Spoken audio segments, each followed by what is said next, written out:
Okay, give me like 30 seconds. I just have to run to the refrigerator, and I'll be right back. It kind of sounds like. Oh. Eric going to the refrigerator is always like an audio spectacle. Keep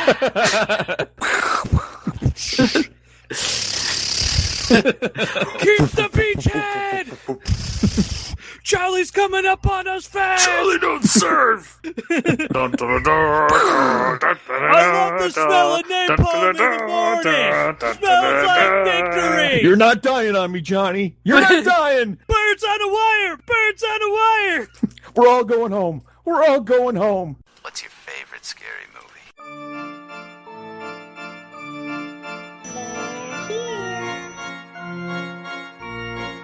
I'm your number one fan.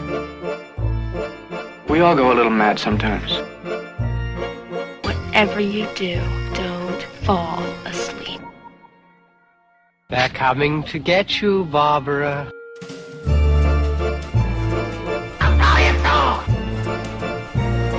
Stay off! Slow down here. What's blood for, if not for shedding? Look at me, Damien. It's all for you.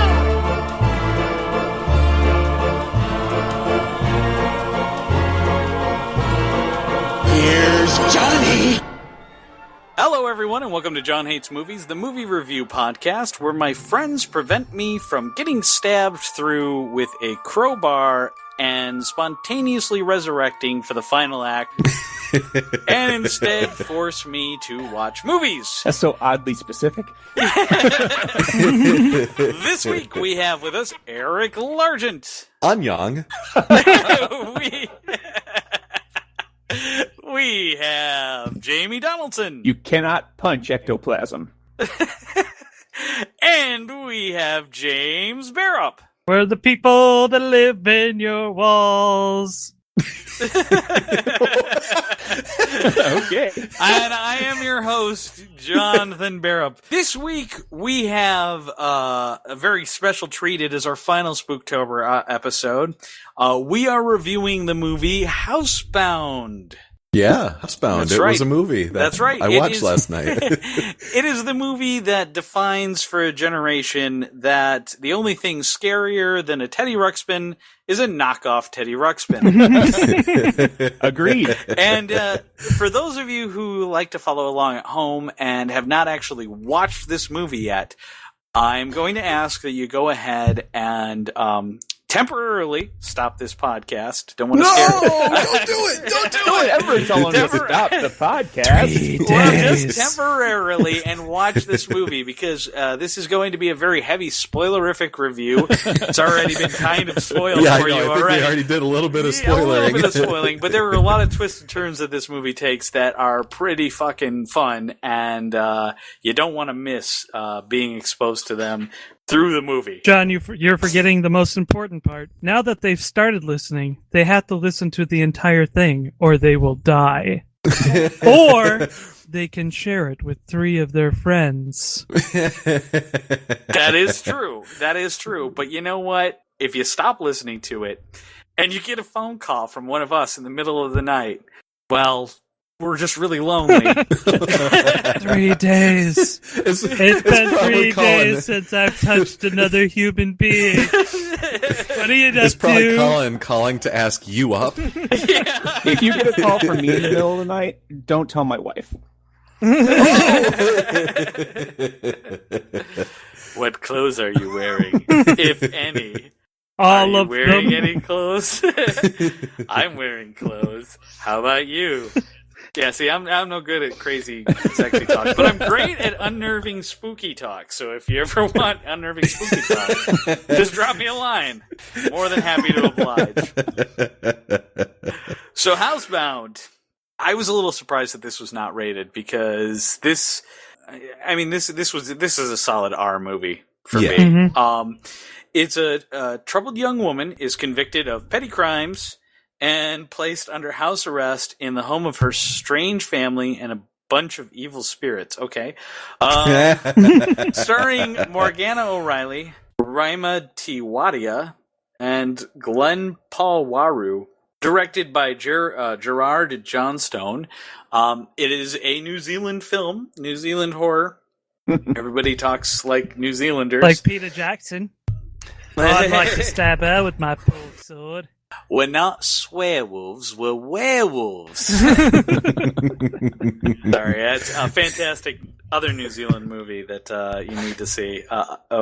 With the Lord of the Rings. Yeah, no, the Flight of the Conchords guy. They did a vampire movie. Oh yeah, What We I Do in the wanted to see Shadows. that. Wow, What We Do in the Shadows. Oh, so brilliant. Anyway, but that's not the movie Jermaine. where, yes, that's not Brit? the movie where Present. Brit, Brit, Murray. Brit, Brit, Brit, Brett. Present. Yeah, Brit. present. Okay. But yeah, so definitely not the movie we're talking about, but also a good movie. So Housebound. The person who chose it usually gets the first review, but the person who chose it is not here for the week. That would be Chris.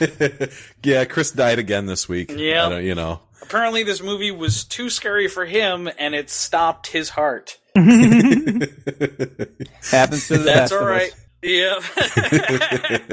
Or that old True Greg story. finally caught up with him. Yep. So, does anybody want to tackle the opening salvo for this film? Well, I can certainly go first if nobody else wants to. Take it. Yeah, John. I know it's breaking tradition, but we can give someone else the last review this time.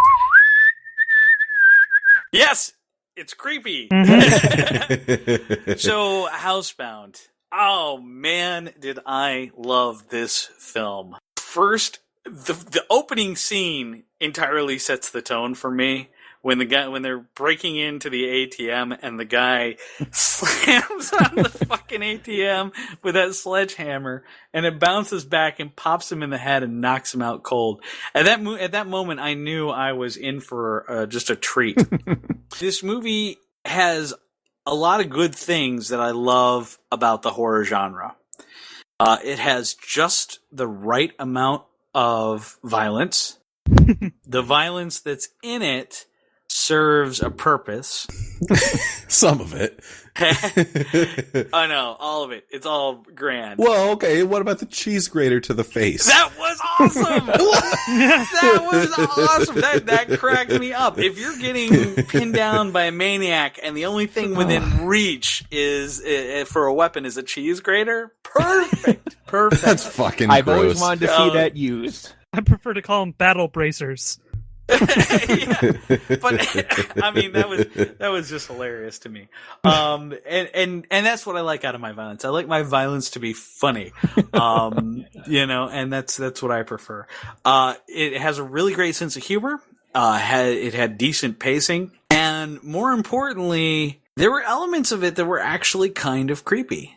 And that to me is what I like out of a horror movie. I mean, don't get me wrong, I love the horror movies that are all scares all the time, that basically make you terrified. By the time that you walk out, you're just like a nervous fucking wreck. But those are so few and far between. Those movies don't exist. So if you can't do that, then do the next best thing, which is inject the right amount of humor. And this movie has it. This movie has the right amount of humor. She says she's gonna punch the ghost in the face, and the first thing that happens the next scary thing that happens to her, she kicks the shit out of that Teddy Ruxpin. I mean, she's like literally beats the ever living fuck out of this creepy child's toy and then throws it in the fucking fireplace. And that to me it makes me so happy. Because so many times in horror movies, they keep one of the creepy things around for no fucking reason whatsoever. Yeah, that was okay. So this is going to be spoilery then. Yes. Are we? Yeah, okay. we're definitely spoilery. So how did the Teddy Ruxpin get into the bathroom? Like how'd that happen? Eugene picked it out of the fireplace and put it in the bathroom. But what? Why? But I Well, thought it fell Eugene out of the wasn't- fireplace and then he grabbed it. I thought Yeah. Eugene though wasn't like malicious towards what the hell is her name now? But I can't remember her name either, but you know what? No, he wasn't. And that toy wasn't a malicious act. It just seemed like it. Like that toy okay. was Yeah, I mean, that toy was, I think, one of Eugene's attempts to communicate. It's like, oh, she dropped her toy in the fireplace. Don't worry, I'll get it for her. Well, that was his thing, though. Is that his whole thing is that he fixes broken things. And not only does he fix them, he repurposes them, like he did with her phone, turning it into a TV or a microwave remote. Yeah. Which I thought was pretty funny. Yeah. Oh, Eugene. Yeah. Oh, boy. So, basically, this movie drops one fun twist on you. The big one, which is that, oh my god, it's not a ghost. It is instead, in fact, a creepy person living in my fucking walls, which that I didn't see coming, and because they didn't telegraph it in any way, shape, or form, so there was no way you could have known. But when they laid that on you, like right off the bat, I was like, oh, that's brilliant. That's absolutely brilliant. And then, of course, they do another twist where Eugene is not, in fact, the bad guy. And, in fact, the bad guy is somebody who is seemingly innocuous, who was present throughout the movie, which I love. Horror is the only genre where I will let them do that to me. In cop procedurals and like Law and Order, where the bad guy is somebody completely out in left field who's never been on screen once, I'm like, oh, come on! But if they do it in horror, I'm like, oh, that's so brilliant. But you know what? I'm okay with it. I'm fine with it. And I think really the reason that I love it so much when they do that in horror is because at that point you're already along for the ride. They do something, very similar in some other greats like Cabin in the Woods. Mm-hmm. They have some left field stuff that comes out of that, and even when they do, it's like whatever. It'll be like you're already invested at that point, so you might as well just let it happen and let it be silly. And this movie does do silly very, very well. The comedic foil, the Rent-A-Cop, is pretty funny. I mean, he's fine. Yep. I laughed at the mom a lot. And the mom is great. So yeah, the main character is Kylie and the mom is Miriam. Kylie, that's what it was. Yep. Yeah. But so the movie throws a couple of twists at you that you may not have, you would have no way to expect. But once they play out, they're very fun. And there's also some interesting detail that they throw in there that shows that at least they're making the effort to think about it. Like, for example, at the very end of the movie when they're hiding from the real killer and Eugene is like, don't worry, I've got a place to hide. And he throws on his... he puts his blanket over it, which is, which was his ghost outfit. And I like those little touches because I'm like, okay, that makes perfect sense as to why he was wearing that ghost outfit when he was out in the house, because that was his hiding spot. Yeah. So yeah, when all said and done, I thought this was a really fun movie, and I really, really enjoyed it. I'm getting the sense, based on Eric's responses, that he did not feel the same way, but I think if you have any love in your heart for the horror relationship, or for the horror genre at all, you're probably going to find this to be a really fun ride. So, who wants to take it? Yeah, that's an interesting point. Here comes some counterpoint. All right. So I started this movie up, and we're doing Spooktober. I get it. We're supposed to be watching scary movies, and this was the first movie of Spooktober that had the potential to actually be scary. So I turn it on, and I'm like, I don't like any of this. I don't want to be scared. I don't like it. And then, okay. Like, there are some jump scares, like, right off the bat. Like, oh yeah, when she's pulling up to the mom's house, like, when they're delivering her to the mom's house, like, when the mom rear ends the, the cop car, it's like, bah! And then when the mom comes up to the window, it's like, bah! And it's like, they're doing these, like, huge, like, jump scare orchestral hits, and I'm like, oh, fuck this. I'm not like gonna just stare at the screen and then get shocked when they make loud noises at me. Like, that's another form of manipulation, and everybody knows how I feel about that. Instead of Pixar manipulating me to be sad, it's fucking New Zealanders manipulating me to be fucking scared, and I'm not having it. So stand up for what you believe in. I know. Thank you. And so then I'm like, well, fuck this. I'm reading the Wikipedia page. So then I'm reading the Wikipedia page, and it goes, okay. So then Kylie hears the mom go, there are ghosts in the house, and Kylie's like, that's bullshit. And Kylie goes down to the basement, and then a disembodied hand grabs her, and I'm like, okay. So then I'm watching the show, and then a really spooky hand grabs her in the basement. I'm like, fuck that.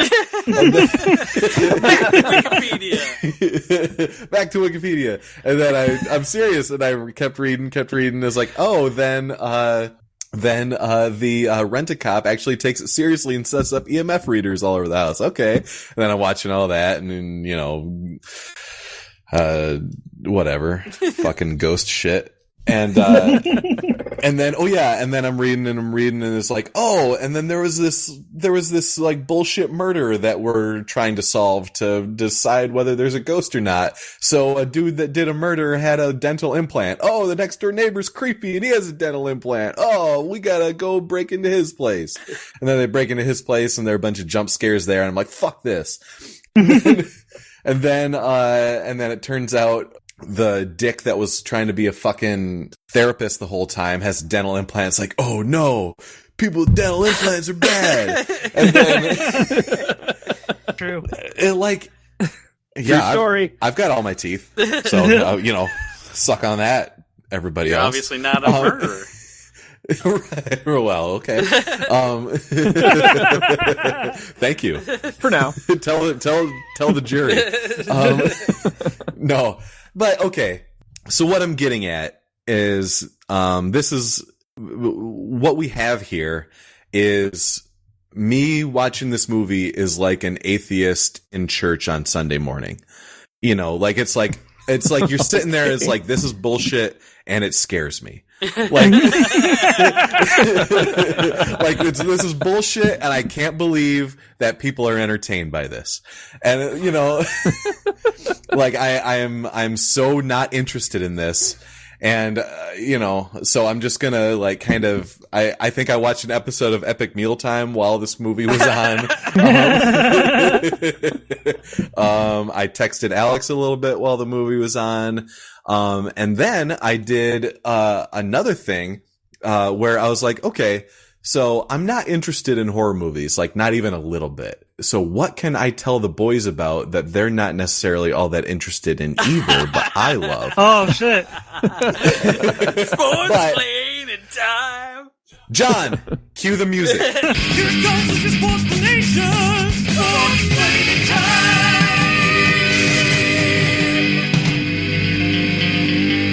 All right, boys. Did you know that so by the time this episode will come out, it will have already happened, but, in like about a week, Marty McFly and Doc are about to show up from the past. Like, you guys know about that? Yeah, I know that like you wouldn't believe. Yeah. So Jamie, you probably know what I'm getting at. Who's supposed to win the World Series this year? The Cubbies. Yeah. So, fun fact. Dolphins? Or... Shut up, John. Versus the Marmosets? I think it was the Mighty Ducks. I have time. I'm not ceding my time to the rest of you fucks. I don't have to talk. I have time. I don't have to talk about the movie. I have the time to talk about what I want to talk about. And I'm talking about sports. So, So Marty and Doc are coming back, and the Cubs are going to win the World Series. So here's the thing. Did you guys know for the first time ever in baseball history, all 4 teams that are representing their cities in the league championship, which, actually the final game's happening tonight between the Mets and Dodgers, but both of them and the Cubs and the Blue Jays and the Texas Rangers all have blue hats. Everybody that's left in baseball has blue hats. I bet you guys found that interesting, right? I did not know that. Yeah, that's really interesting. Just like a horror movie to somebody that hates horror movies.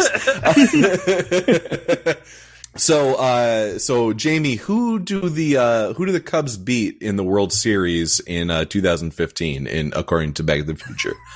The Miami Alligators. The apparently. Seaweevils. Miami Alligators. See, which do not exist. Right. No, they don't. And okay, so yeah, the Miami Alligators, according to Back to the Future.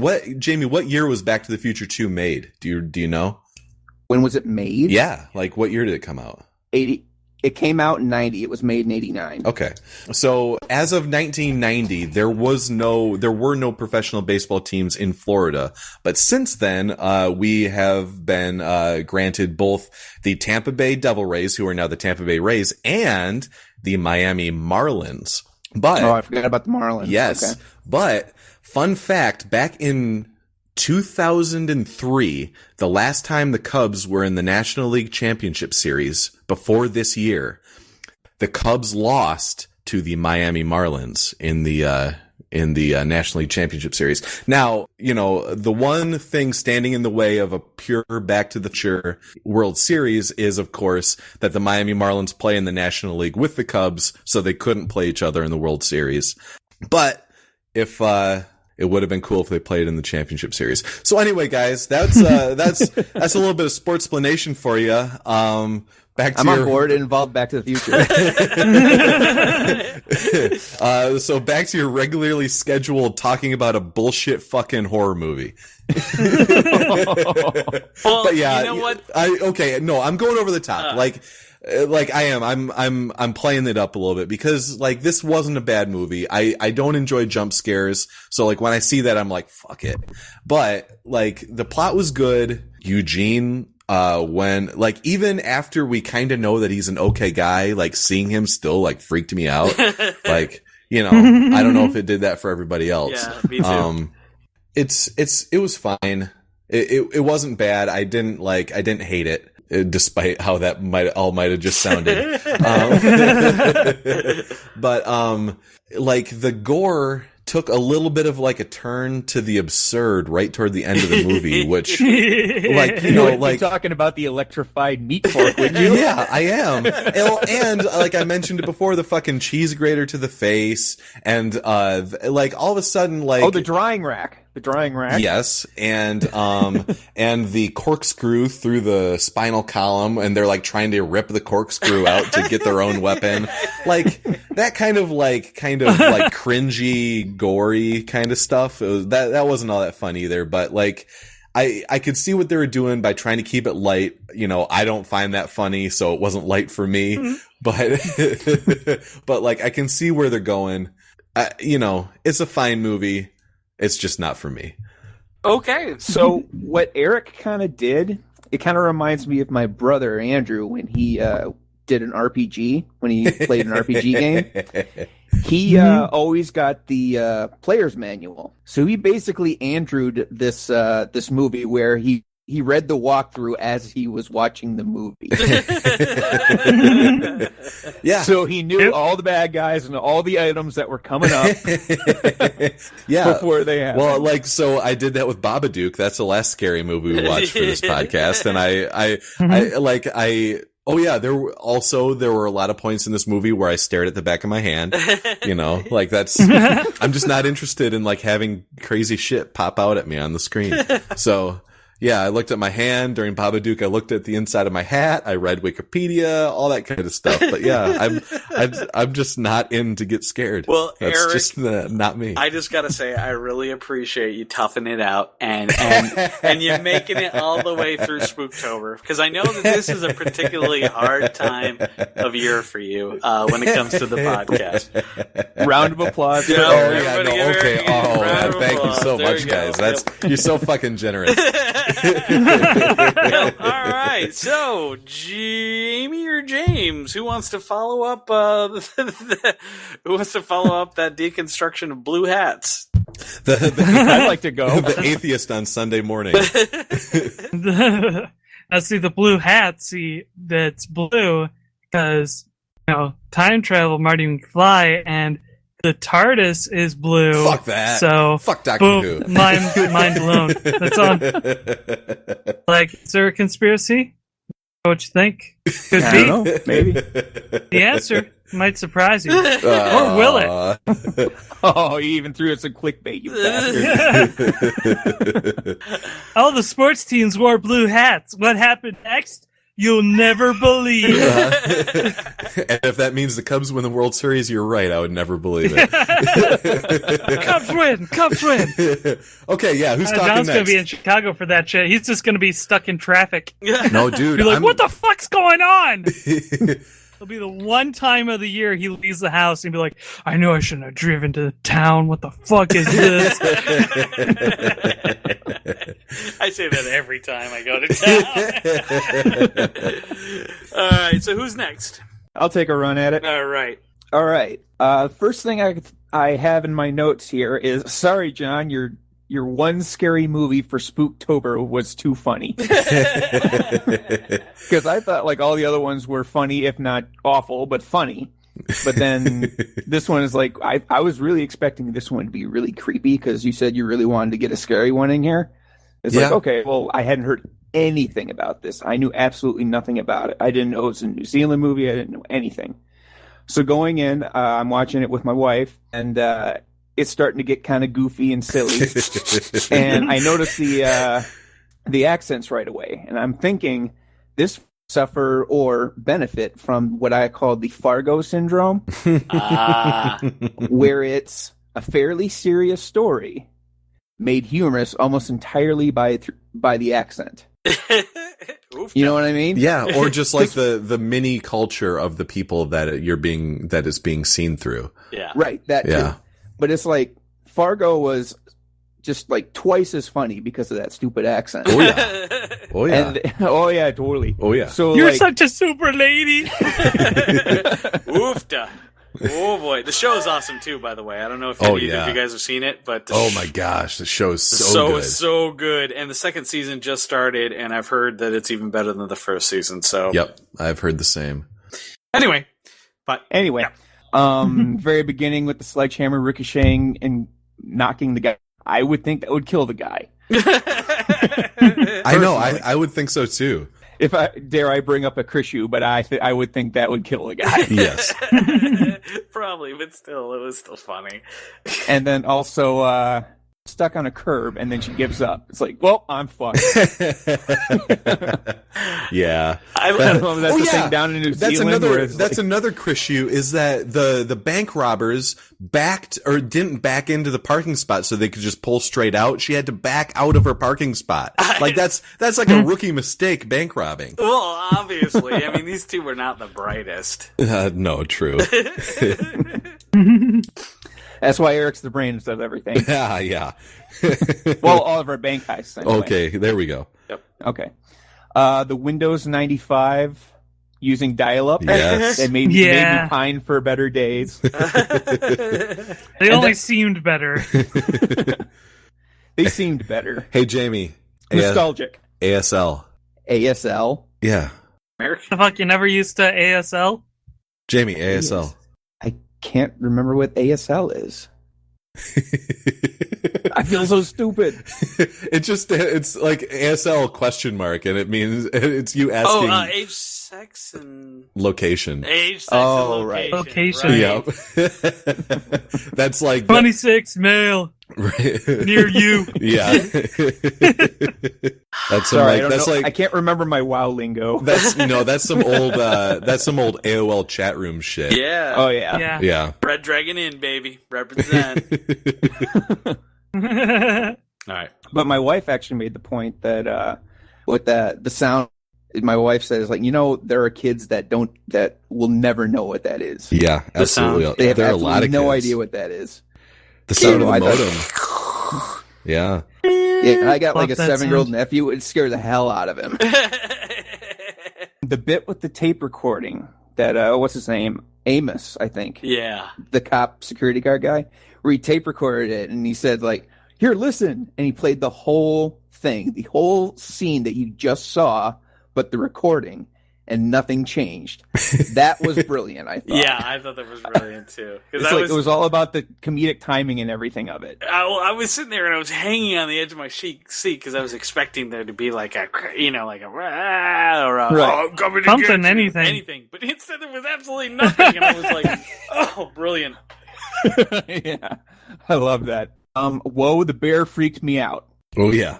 Because Yeah. I've seen Teddy Ruxpin, and that was definitely scarier than Teddy Ruxpin. Yeah. Teddy Ruxpin got nothing. That's creepy as hell. I was thinking the psychologist could be played by Rhys Darby. Oh I thought yeah. that would make it pretty cool. Yeah, Reese Dobby would be good. Murray. Mary, present. Since this is another horror comedy. Yeah. So the ghost of the murdered mental patient seeks revenge. How's the bear fit in? I guess was my question. Wasn't that how? Was I that guess how it- Eugene talked back and forth to people? Well, yeah, because that's the thing is that he left. You recorded his voice onto it? Yeah, because when the guy pulled the tape out of it and played it in his tape recorder, that was kind of creepy. Yeah. Oh, yeah, Oh 'cause yeah. it was- That was in the car, right? Yeah. Yeah. That was fucked. Because that was her as a young girl, right? Yep. On the tape? Yep. Right. It was her as a young girl. And talking about Eugene. Yep. And saying there's a man who lives in the walls, and as long as you're nice, and can't remember what he replied, but it was creepy. Cleaning the house should make things square with Mum for stabbing Graham with hedge spears. Yep. I figured that was the least she could do.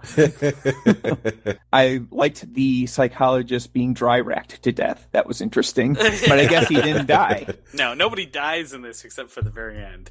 And everybody. The next note is xylophone shield was awesome, and then cheese grater was awesome. Yeah. It's almost like a Jackie Chan movie where you grab surrounding objects to kind of defend and fight Yeah. with.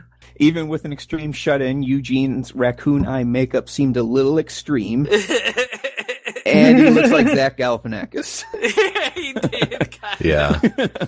with the beard and the big hair. I mean, not the raccoon eyes, but the raccoon eyes I thought were kind of weird. His makeup seemed a little overdone, even for an extreme shut-in. Yeah. They really could have just made him like really pale. Like Yeah, Right. they could have. I mean, I don't understand. I mean, there's nothing. I think even if you lived without sunlight forever, you wouldn't have black lips. Right. Right. Yeah. You wouldn't have. Yeah. You wouldn't have those black eyes and lips. Yeah. They just made him look spooky. Yeah. Maybe if you didn't have oxygen, you'd have black eyes and black lips. But you probably wouldn't be living in somebody's walls. You'd probably be dead in somebody's walls. Anyang. Anya. Anyang. So the next note is spitting out the bit of brain. I guess after Oh, psychologist head blew up. Spitting out the bit of That brain was great. first reminded me of the manure from Back to the Future, of course. And then- Brain. I hate brain. I hate brains. Brains. I thought that was equally funny and gross. Yes. Uh-huh. So I think that took me to the end. Overall, I gave it 3 out of 5 stars. It wasn't awesome, but I liked it. Not what I was expecting at all, but not bad. Right. It was funny at times. It was creepy at times. It kind of had a Hot Fuzz tone to me. Yes. Yep. Yes. And Yes. so if you like that kind of thing, I would recommend this. It was like a little more serious than Hot Fuzz, but yeah, it had a similar slant. Yeah. Right.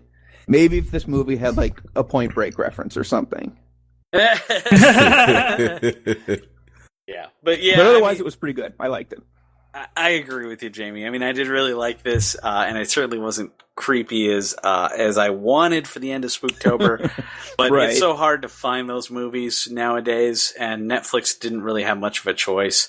So, I picked one that I thought would be scary, and at least it was a little scary. It had a couple of jump scares in there. John, did you pick this movie? No, Chris picked this movie. Uh-oh! The fix was in! The This was not in. Chris likes this We're movie. gonna have to edit or not edit, I but may man, have I am really mentioned- tired now for no reason. I may have mentioned to him that I really wanted to see this movie, and it would be really nice if he picked it for his movie. Uh-huh. But it was totally his choice. That's true. Yep. He could have picked fucking Power Rangers. Starship Troopers or Power Rangers or whatever, which would have been even scarier than this. Or Spooky Buddies. Spooky Buddies. Spoopy buddies. Spoopy Buddies. Spoopy. All right, so James. All Tell right. us a story. Okay, first I want to say I don't know what any of you guys are talking about. Yeah! All right. I don't be mentioning anything about like a couple of dogs and cats and a cat that talked and like wandered around the wilderness and shit and Nope, I know. like a fucking porcupine. I mean, the porcupine was kind of Homeward scary. Bound? Is it really Homeward Bound? Yeah, that's Homeward Bound. Hey, cats rule and dogs drool. So I've Don't been forget. told. Fucking Homeward That's Bound. funny because it's true because dogs drool. Yeah. They do drool, Yes, don't they do. It is adorable, like in this movie. And if anybody rules the internet, it's cats. Homeward Bound. I liked that movie growing up a lot, actually. Yeah. Like, me and my sister watched that a lot. Well, it was a remake of a movie that was remade by the exact same company that made the original. So Oh, and we watched a lot of Milo and Otis, too. Does anybody else watch that? Oh, Yeah. yeah, Milo and Otis, for sure. That shit was good. I always confuse those two. Yeah. Yeah. the original movie is called like something like the Amazing Journey or the Fantastic Journey or something like that. Mm. But yeah, anyway, so Housebound. Who are the voices in that? Michael J. Fox was one, surprisingly enough. He played the young dog. Hey. Yeah, that's Marty Marty. McFly. Yeah. And Christopher Lloyd played the old dog. No. Marty, we have to get back to our home in San Francisco. And then they switched the actress for the cat in the second movie. Yep.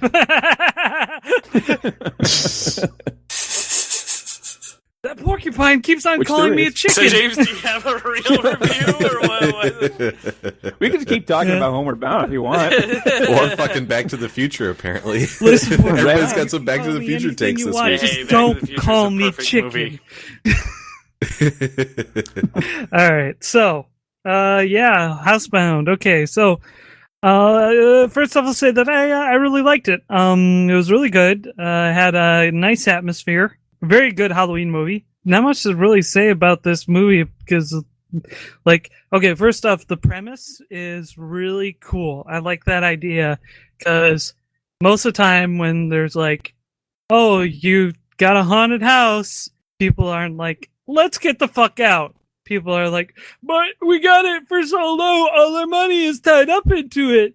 You know, the walls are bleeding on me while I try to sleep. You know, But rent is only $150 a month. Hey, I'd do it. I would too. Seriously. I absolutely would too, because there's I'd be no like- such thing as fucking ghosts. I would be okay with a fucking roommate that lived in the fucking walls for $150 a month. a ghost keeps on sneaking into my ass and then escaping really loudly. You're just farting. You can't prove it. There it goes again. Ooh, so scary. I'm possessed. Wow. I don't know. James is like the king of gross out humor. It's all farts and dicks with him. It's just. So Yeah, you James, should have heard my Teddy Ruxpin. Would you like to read a story? This is a story called and it's about how me and my friends found the magic. James's Teddy Ruxpin had IBS. And Tourette's. How we climbed up Turd Mountain. All right, so Oh goodness. So yeah, the idea that like, because it's always like this thing, like, why the fuck don't they just get out and all that kind of stuff? And this movie, it's really cool to be like, okay, so we've got this person and we got to put them in a situation where they're like in harm's way, but they obviously can't get out. And it annoys me in movies nowadays, like a lot of modern horror movies where they're like, we're gonna go out to the woods, or we're gonna go to this backwoods town, and it's like, oh, my cell phone don't work. Oh, all our cell phones are dead. We can't get signal. You know, it's like, that's such a cheap writing. Are you quoting Tucker and You Dale? know, Right. yeah, it's like, I'm sorry, man. I got Verizon. That shit's not believable. It's like, I can't recall the last time I didn't have coverage. Well, I have Sprint, so I lose coverage if I like go into the garage. So there must be ghosts in there or something. Is it really cold in your garage, Or John? I'm about to get axe murdered or something. So, okay, so this movie, like, I heard that there was a twist from, like, last time we watched it, and I was kind of expecting something like the twist in this movie, and to tell you the truth, it reminded me a lot of The Pact, if you've seen that. The Pact is kind of like a low-budget indie, it's almost like a remake of this movie, because it stars a young woman, and I don't know if she's under house arrest, because quite frankly, the movie is really slow and pretty boring, and the entire time you think the house is haunted. But in The Pact, however, the house is actually haunted, but there also is a killer who lives in the walls. And that was the only cool part about The Pact. Eugene in the walls. When they actually, like, when he saved them and they're hanging out in the walls, I'm like, oh my god, this is fucking old Greg. Like, this guy is old Greg. Like, he's just... And they go, she's like, oh, did you draw these pictures? And I'm like, yes, this is Bailey's. This is Bailey's in a shoe. This is as close as you can get to Bailey's without getting your eyes wet. I'm old Greg. This is my downstairs mix-up. You love me? Love games. Are you playing games? Love games? But yeah, it was funny, and honestly, like, when you got Eugene in a good light, despite his lazy eye when it showed him in profile, he looked far too attractive to kind of like. I'm like, there were uglier, like, cops, in this movie. Like, they found uglier actors to play the cops. They chose, like, yeah. They chose, like, the Johnny Depp, like, New Zealand Johnny Depp, like, equivalent. That's really what passes for Johnny Depp in New Zealand? Yeah. Johnny Depp's really fucking handsome! Wow. I don't know. He is! Well, yeah, no, I know, but I don't know. But well, anyway. Johnny Depp, because he looks like a chick, I guess. No, honestly, it was the hair. It reminded me of him in fucking Edward, not Edwards. Well, Edward Scissorhands and also Sweeney Todd. Same haircut, both those movies. So, like I said, I already like the atmosphere. I like the setup. There were a couple. It was really creepy at points. I watched this with Leslie. There were a couple times she covered her face. Uh-huh. I almost got punched in the face, like ectoplasm, a couple times, because, when you're sitting next to somebody that's, like, freaking out, the temptation to kind of just, like, rah, But I resisted said temptation and thus did not get punched in the face like ectoplasm. Oh, yeah. I do that to Billy all the time. James, real talk, though. Could Leslie beat you up? Yeah, yeah, no. That's the only reason I don't. I mean, it's funny, but sometimes, like, yeah. quick poll. Uh-huh. Who here is not dating and/or married to somebody who could beat them up? Me. Oh, she couldn't. Nonetheless, she would punch me in the face. So. Okay, well, I could definitely get my ass handed to me. No two ways about it. I'm a big boy now. I eat like big boy soups. Yeah. Big boy soups. Yeah, I ate Campbell's I ate the whole Chunky. game. I don't have to put water in my soups. I'm a big boy. I eat big boy soups. I've got on my big boy socks. There ain't no pictures on these. They're like one solid color all the way down. All right, James. Back to it. All right.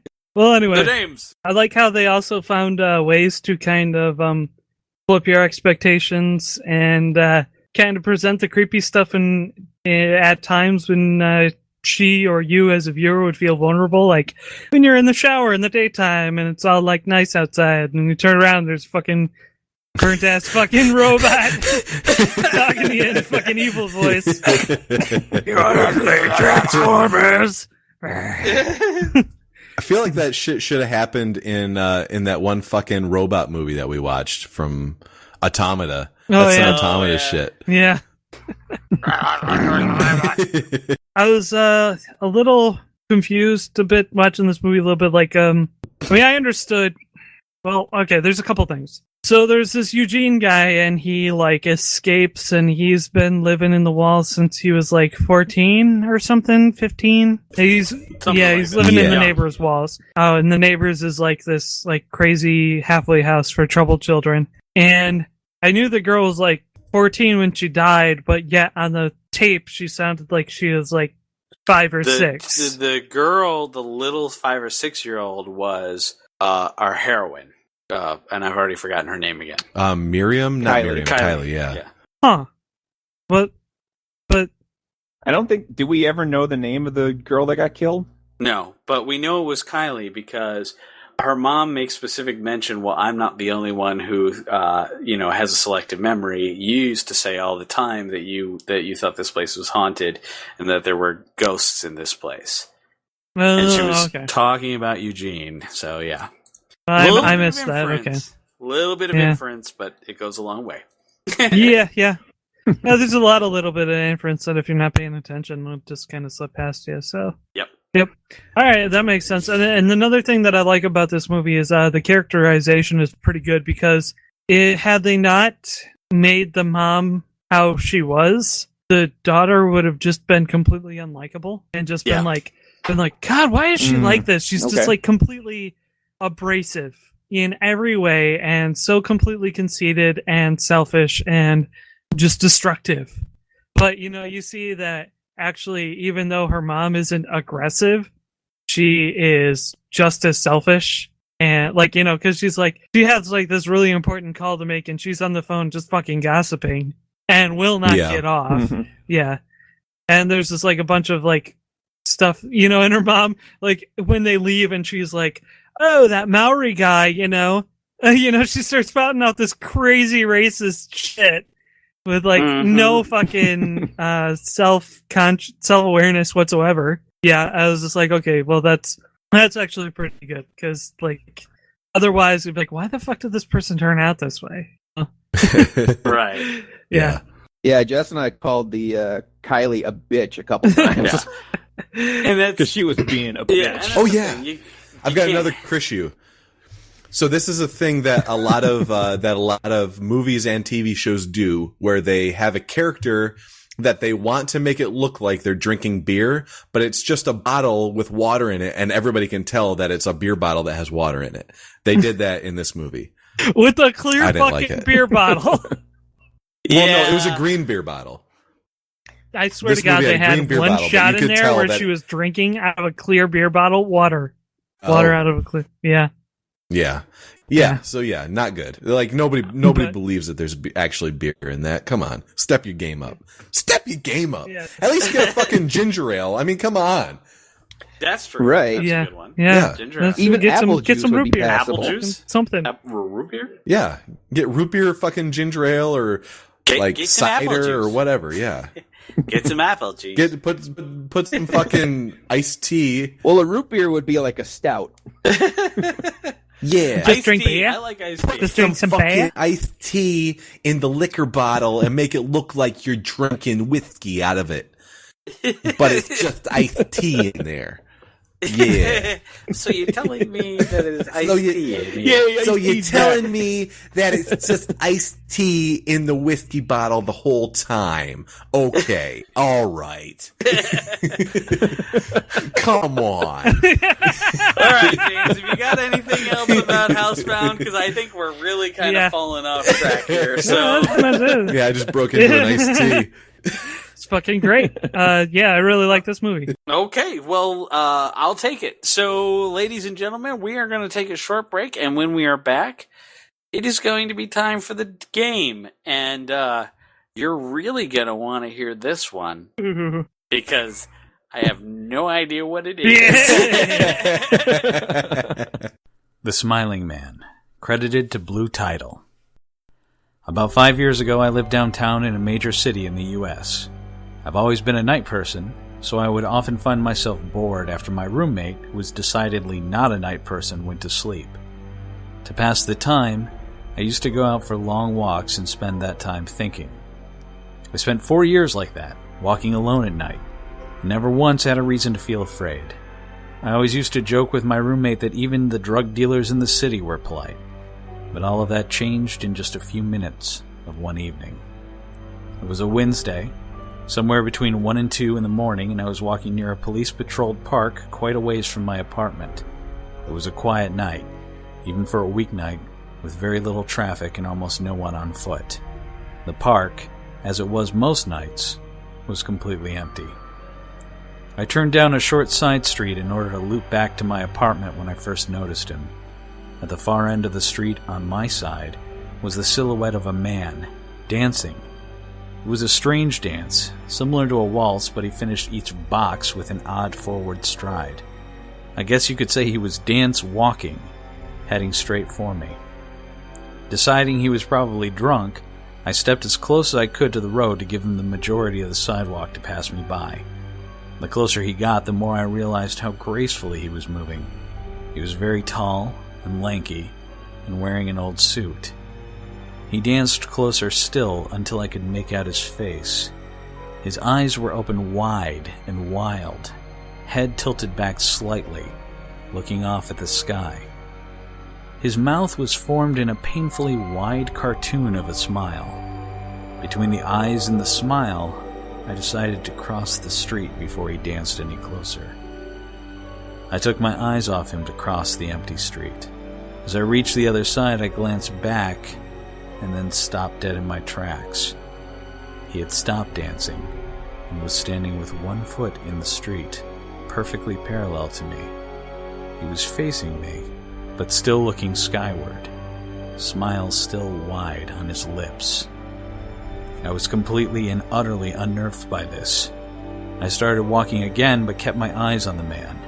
He didn't move. Once I had put about half a block between us, I turned away from him for a moment to watch the sidewalk in front of me. The street and sidewalk ahead of me were completely empty. Still unnerved, I looked back to where he had been standing to find him gone. For the briefest of moments, I felt relieved until I noticed him. He'd crossed the street, and now was slightly crouched down. I couldn't tell for sure due to the distance and the shadows, but I was certain he was facing me. I looked away from him for no more than 10 seconds, so it was clear that he had moved fast. I was so shocked that I stood there for some time, staring at him, and then he started moving towards me again.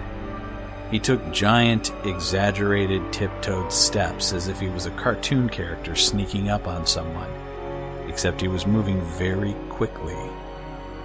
I'd like to say at this point I ran away, or pulled out my pepper spray, or my cell phone, or anything at all, but I didn't.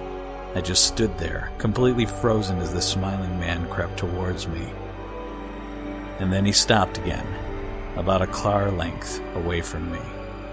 still smiling his smile, still looking at the sky. When I finally found my voice, I blurted out the first thing that came to mind. What I meant to ask was, "What do you want?" in an angry and commanding tone.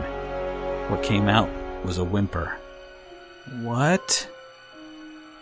Regardless of whether or not humans can smell fear, they can certainly hear it.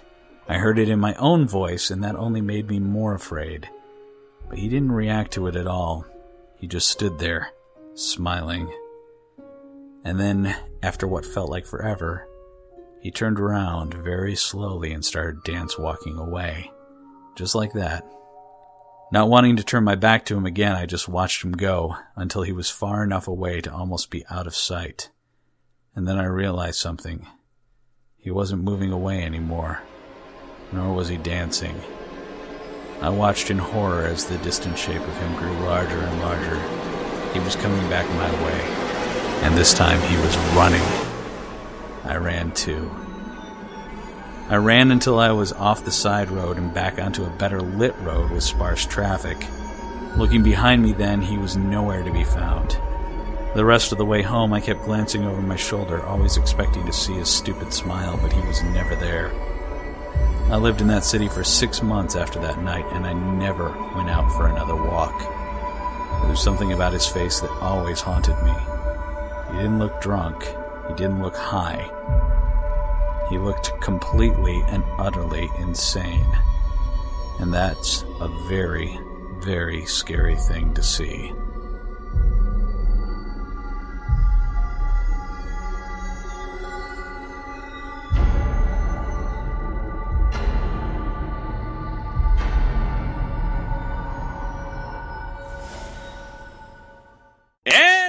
Welcome back. We are back, everyone, and it is now time for the game. All right. All right. So that's about the speed of things because, as you may know, Chris was the one who won last week, and usually the person who wins the game runs the game. And since I completely forgot that he was the winner and was not going to be here this week, we had absolutely nothing prepared, which means that this is going to be the first edition of fuck it, I'm going to do what I want, and I'm going to run the game, and it's going to be awful, but hopefully someone will win. James or John, that was a very long is there a chance that you win the game? Sadly, I mean, I am inherently the winner just because I get to choose this game that we're about to do, but no, there's no chance that I'm going to win the game and pick the movie. So it's going to be one of you guys. Okay. Let me arbitrarily pick the winner. Yeah, you could. Like, you could arbitrarily, a few episodes ago, didn't Chris, make himself the winner of the game? Yes, that is true. That's familiar. But as I am completely unprepared, I am also completely unprepared with a movie this time as well. So, for those of you at home paying attention, as you know, we are done with Spooktober. So next week is sorry, I just got distracted. Next week is a movie, any movie, and it just occurred to me that if no one wins this game, then we are going to be watching something from the Fast and Furious franchise. What? So hopefully, no, you know what, John? That works because next month our theme is going to be Brovember. Sorry, I just saw that they put some Fast and Furious on Netflix, and I got really excited. So, all right, bro. Hey, they're fun movies. I'm on board for Brovember. That sounds awesome. Like buddy movies? We'll revisit that. We'll see what wins, and if we can maybe convince ourselves it's a bro movie, maybe we'll actually, be all on board with this. But otherwise, it's just going to be a normal month, and we'll just go ahead and do it. I'm going to call it Brovember regardless, so fuck everyone. Exactly. Even if we watch Steel Magnolias, we'll still call it Brovember. Exactly. So, the game. Everyone who knows me knows that I love one thing more than anything, even my wife, and that is Pokemon. That was on the tip of my tongue. I was just going to say that. So here are the rules. The rules of this better game. not be fucking named that Pokemon. It is named that Pokemon. Oh man! Pokemon. So here, Well, I guess but it's James going, picks the movie. it's going to be a little bit of. I'm going to try and make it fair because I do know that James happens to know more than 5 of them, and the rest of you might struggle with just one that isn't Pikachu. So here are the Wiggly rules. Bum. So here are the rules. It's going to be round robin. You're going to give me the name of the Pokemon, a name of a Pokemon, and it has to be a real Pokemon. And if it's not, you fall off, and the one who is left standing will in fact be the winner of this game. However, there is a caveat to this. If you name a Pokemon that is not a real Pokemon, you have one chance to keep yourself from being eliminated. You must tell me what that Pokemon is, and it must be cool. What, the fake Pokemon? You have to tell it. Yeah, Exactly. we have to tell you what it is. So if Okay. if you choose Wigglybum, then Wigglybum better be fucking awesome, and I better want to put it in my roster, and I would have to want to catch it. Everybody wants to catch a wiggly bum. So with that being said, and yes, this has absolutely nothing to do with the movie. I understand that, but with that being said, name that Pokemon. We are going to be going Eric, Jamie, James. Eric, Jamie, James. So, Okay. Eric, Yes. give me a real Pokemon. Oh, I just have to tell you what a real. You have to say a real Pokemon. You have to say a real Pokemon. This will get there harder are like as we- there are close. Yes, there are close to 500 of them. You should be able to at least give me one. Yes, Snorlax. Hey, all right. Eric's down for one. Jamie, All right. real Pokemon. I'm going to say Squirtle. You are right. James, real Pokemon. Favorite Pokemon. Pikachu! You are right. Back to Don't Eric. take the damn easy ones. Jigglypuff. All right, you are right. Jamie. Charizard. You what? Whoa! What was that, Jamie? Charizard? Ah, Jamie. Is that not it? Can you save it? No, it's not it. Ooh. Tell me why I want a Charizard on my roster. Because he makes the most bitchin' smoked ribs you've ever tasted. All right, Jamie, you are safe. James.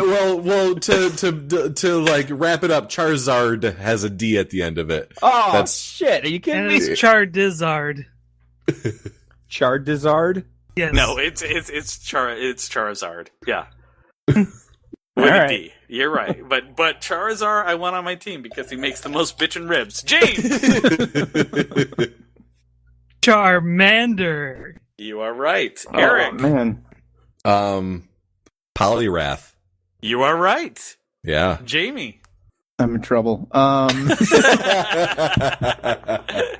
Pissy Pup. Okay, I think everybody knows that. Well, everybody. All right, no one but me knows that is not a real Pokemon. So tell me, why would I want Pissy Pop on my team? Because no matter how much training, he will never be housebroken. I do not Plus want that 10 Pokemon. power, plus 10 water damage. Sorry, Jamie, that was not enough to keep you in the game. I am not fond of pets that aren't housebroken. So, and Pokemon are even worse because they're always kept in a small enclosed space. So, yeah, Pissy Pup. unfortunately, Pissy Pup does not make the cut. And Jamie, you have been eliminated. James, Gyarados. you are right. Eric, Holy shit! I have never heard of that thing. Mewtwo. you are right. James, Celebi. repeat that. Celebi. You are correct. Eric. Tortoise. Uh-oh. Eric, I'm afraid you're going to have to tell me why I want Tortoise on my team. Well, it's Tortoise is a have you ever heard of a turtle sundae? It's like ice cream with peanuts and other good stuff on it, and like it's like a walking turtle sundae, and it tastes fucking good. I thought Tortoise was a real thing. What the fuck? I think you were thinking of Blastoise. And here's the problem, Eric. I'm having a little bit of a difficulty here because as an individual, I hate sweets. But there happens to be an ice cream Pokemon. So I think I'm going to let you stay in. Yeah. All right. All right, James. I'm gonna go with Wartortle. You are correct. Eric. Mew. I already said Mewtwo. I'll take it. James. Yep. Ivysaur. You are correct. Fuck. This is fucked. I've got no chance. James has actually played Pokemon. I've never played Pokemon. Wow, you got this far though without playing it. I haven't played it either. Fuck. How about Bulbasaur? You are correct. James. Mudkip. He's scrambling. Fuck. Eric. Oh shit. Poliwhirl. You are correct. James. Yeah. God damn it! I've got all these things. Astosaur. don't just say shit.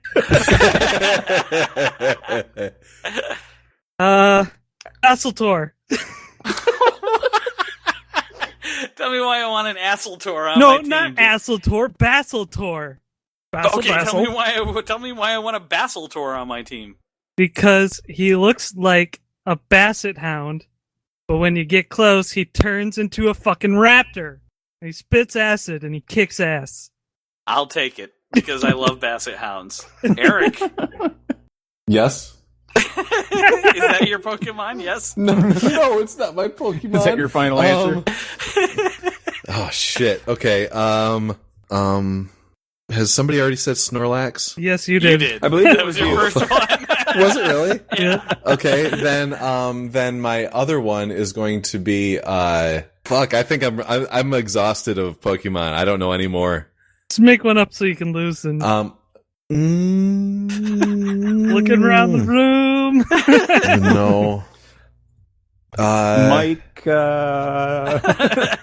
Mike Ditka. Mouse.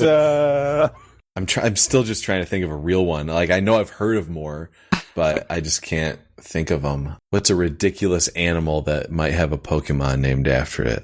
Like some kind of fish.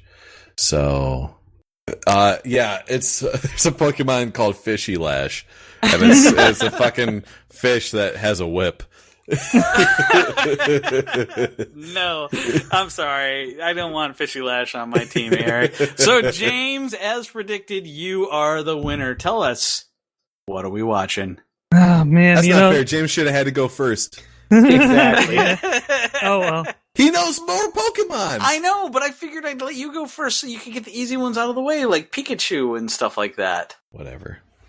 The funny thing is that like I know obviously more Pokemon, but when I'm just put on the spot, I just can't fucking get it. Okay, so I was gonna choose Pain and Gain, but apparently it came off this fucking month, and that would have been perfect for November. So for this week, we are gonna do the 1974 classic Chinatown. Oh, Starring everybody's bro, Jack Nicholson. Yeah, November. Wait till they get a load of me. I want to be Jack Nicholson's bro, so we will allow it. And yes, you heard it here first on John Hates Movies. Next week, we're going to be watching the Roman Polanski classic, Chinatown. Nice. Yay, classic. I'm gonna take you down to Chinatown. That's right. Much better than its weird sequel. Is I'm gonna take you down to Chinatown like actually from this movie? I've never seen it. No. Okay. What's the weird sequel?